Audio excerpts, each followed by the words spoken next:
E agora, nos 127 anos de Campo Grande, nesse especial, você acompanha um pouco da formação de toda a nossa identidade, de gente que veio de outros estados e até do mundo, com as suas influências de linguagem, com a sua comida, com a sua arte, com a sua maneira de se entrelaçar em outras culturas, formando talvez a característica do campograndense, que é talvez não ter uma característica. Essa curiosidade você vê agora no especial de 127 anos da nossa capital morena.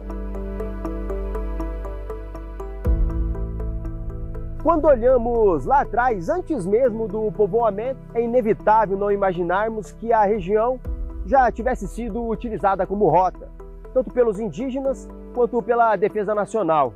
Mas é mesmo no início do século XX, mas especificamente a partir de 1914, que ocorre uma virada de chave no desenvolvimento urbano, a chegada da ferrovia. O conhecimento técnico aplicado na época, principalmente na construção do complexo ferroviário e de quartéis militares, já apontava para o crescimento populacional, como nos explicam os dois arquitetos campograndenses, em meio às restaurações, onde ficava a administração da companhia, e que hoje abriga o acervo do Instituto Histórico e Geográfico do Estado. Não, para a época acho que fantástico, né? Porque você era muito para a época aqui, muito, né? Muito. Foi o diferencial foi diferencial, o referencial para as demais intervenções na cidade. É que Campo Grande, ela queria ser uma cidade progressista, né? Avante do seu tempo. Então, você imaginar o traçado de uma cidade assim, Afonso Pena, tem mais ou menos o quê? Deu uns 70 metros de alinhamento. Isso aí. Não, e com essas ruas largas, né? Pensando já nessa concepção muito ampla. Porque só trafegava era antes tipo uma coisa para o futuro. Uma cidade para receber muitas outras coisas no futuro. Toda a área ocupada por esse complexo, ela está ainda tá aí. Assim, não está funcional, mas a educação né? Com as vias, com as construções, com o seu desenho. O leito todo. da ferrovia está preservado. Tá? Exato. Então, isso é muito importante. Muito importante e relevante para a nossa sociedade. E a gente tem que preservar isso. Sabe? A Marli mora na vila há mais de 4 décadas e cresceu praticamente no trem. Ao lado das netas, resume o que a ferrovia significa na vida dela. Tudo, tudo. Se eu falar de uma coisa de forma diferente, significa isso, aquilo. Eu vou errar, não vou estar sendo justa. A ferrovia, para mim, é vida, é minha vida. Meu avô, ferroviário, meu pai, ferroviário, meus irmãos todos ferroviários, e aí casei com ferroviário. E meus amigos eram todos ferroviários. Quando a gente era criança, vinha para Campo Grande, todos os meses praticamente, a gente fazia compras aqui, né? Porque nós morávamos numa cidade muito pequenininha, Miranda, não tinha um monte de coisa. Então a gente vinha todos os meses aqui, fazia uma compra, então a vida inteira foi assim. E as viagens a São Paulo, que naquela época eram 3 dias, né? Que a gente uma vez por ano ia a São Paulo. E aí ficava 10 dias, 15 dias, dependia, né? Lá em São Paulo, então, eu conhecia tudo que era moderno, tudo que estava acontecendo no Brasil. Eu via tudo lá, televisão, né? Em Miranda chegou em 73, São Paulo já tinha, desde 60 e pouco, né? E tudo isso... E a minha vida foi isso daí, foi tudo ferrovia, ferrovia, ferrovia. Eu fico até doente se eu fico longe de ferrovia. Os trilhos também trouxeram os primeiros imigrantes, como os japoneses. Nós somos descendentes da ilha de Okinawa, né? Então lá se fazia o soba, né? E veio com meu avô para cá também, né? E com os descendentes também. Então o que eles fizeram? Eles levaram o soba para comer na feira, mas como se fosse, né? A marmita deles, no caso. E isso foi dando a vontade das pessoas olharem e querer experimentar. E nisso resolveram comercializar. o soba. Porque até então o japonês comia até escondido. Ele comia aquele prato escondido, que era a sopa de macarrão, e o brasileiro falava aquilo que, olha, nunca vi uma coisa dessa, né? Aí eles começaram a comer, gostaram e pediram para comercializar. O que motiva é que a gente gosta mesmo, né? E tem um lado também, que é o lado da sua família, né? Você constituiu uma família com o dinheiro daqui, né? Com os rendimentos daqui. Então, se chama amor que você faz e você, o que você ganha? Os rendimentos. Mas não é só isso.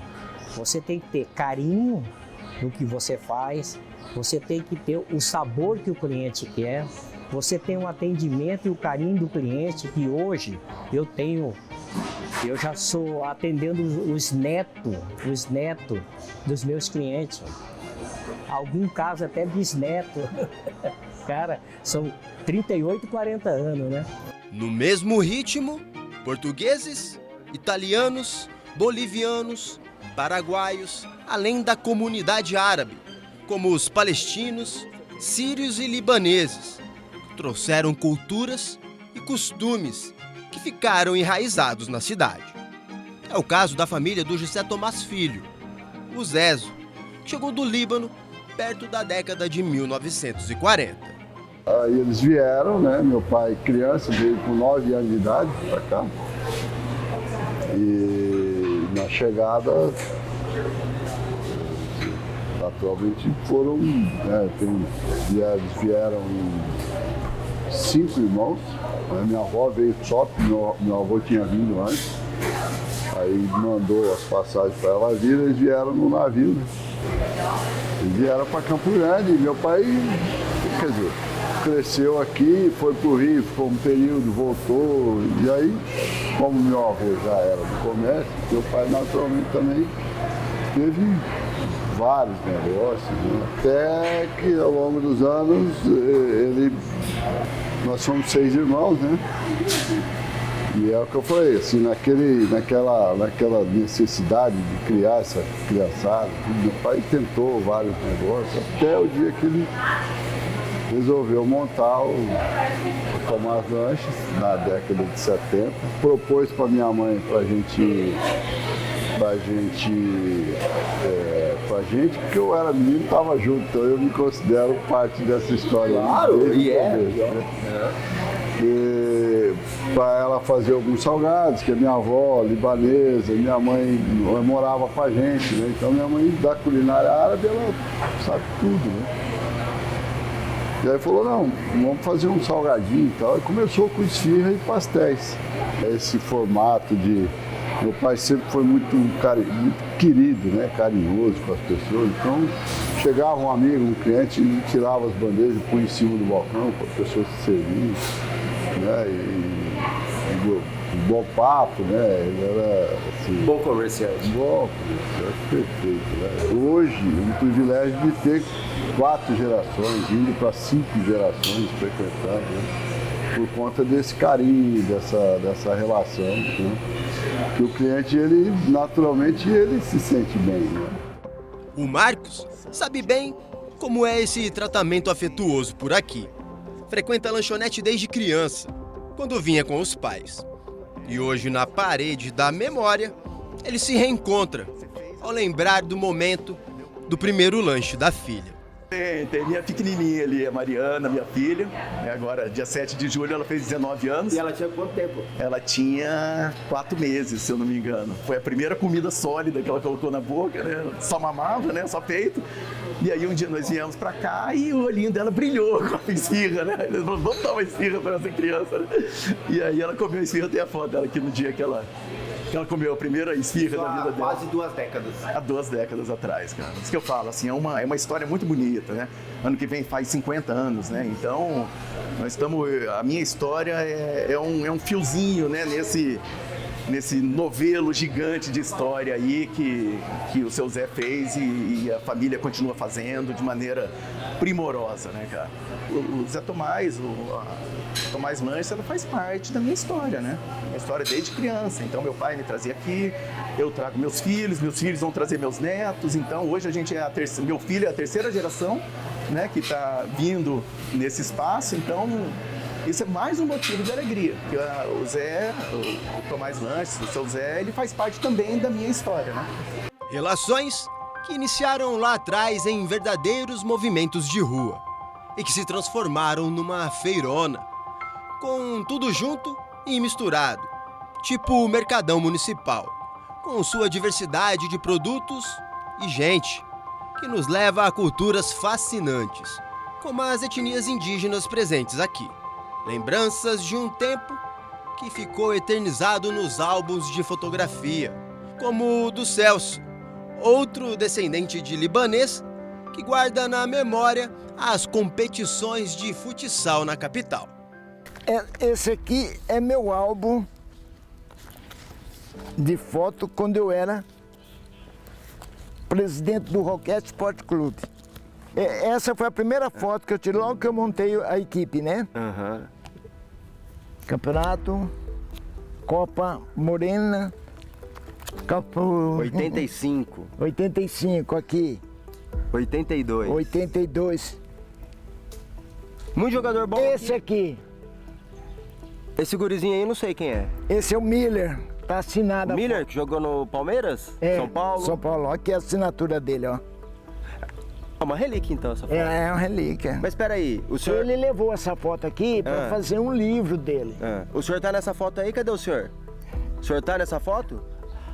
Eu tô sem bigode aqui, porque isso aqui, quando eu participava de carnaval, eu arrancava o bigode. Aqui, Pelegrino, Canarinho. Aqui, ó. Mas o senhor jogava também? Jogava. Essa é Canarinho. Então, 89. Canarinho. Era transmitido pelo SBT. Exatamente. O placar não passou de um empate em 1-1. E olha quem aparece no álbum dele. Esse é o Taíra, dono da banca de Sobá, lá na feirona. Muito meu amigo. Onde? Me fala, isso aqui era funcionário, foto? Lá na estação da NOB. Naquele campinho ali. Aqui tudo era funcionário da Roquete. Todos eles. O Taíra tá aqui de novo, ó. Aqui? É. Ele tá em muitas fotos, né? Sim, ele trabalhava conosco, né? Trabalhei na Roquete. E a Roquete tinha um time. Eu joguei no time da Roquete também. Isso foi em época que eu tinha 22 anos, mais ou menos. Eu joguei a Taça Canarinho, a Copa Morena, né? Os campeonatos regionais que tinha aqui eu joguei também. Eu joguei em várias equipes que tinha aqui em Campo Grande, né? Uma delas era Oshiro, né? Oshiro, do vereador Oshiro, editora técnica brasileira, né? Então a gente andou muito essas quadras todinho também. Até meus 35 anos eu parei de jogar o futebol. Lembra do Marcos? A pequena escultura é apenas o início de um grande projeto que está produzindo. O monumento em homenagem ao seu José Tomás. Ele é um monumento de bronze, né? Ele vai ter tamanho natural. O seu Zé tinha 1,60 m, o pessoal fala 1,50 m, 1,60 m, vou fazer 1,60 m de altura, né?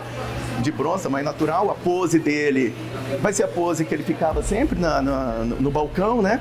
Quando ele não estava nos atendendo, não estava nos servindo, ele ficava ali com aquela pose característica dele, com esse sorriso também, que é a marca registrada, eu acho, tanto do Mais Lanches quanto do seu Zé, aquele sorriso, né, receptivo, que ele chegava e recebia todo mundo com aquela alegria dele. Então a fisionomia dele vai ser com esse sorriso. Então hoje, fazendo aqui o Zezo, né, transformando a história dele, transformando a cultura árabe, né, num monumento, é isso que eu, o Zezo, o Cado, toda a família do seu Zé Tomás quer mostrar através dessa obra, sabe? Quer trazer todo o carinho, toda a atenção que o seu Zé Tomás tinha com a gente.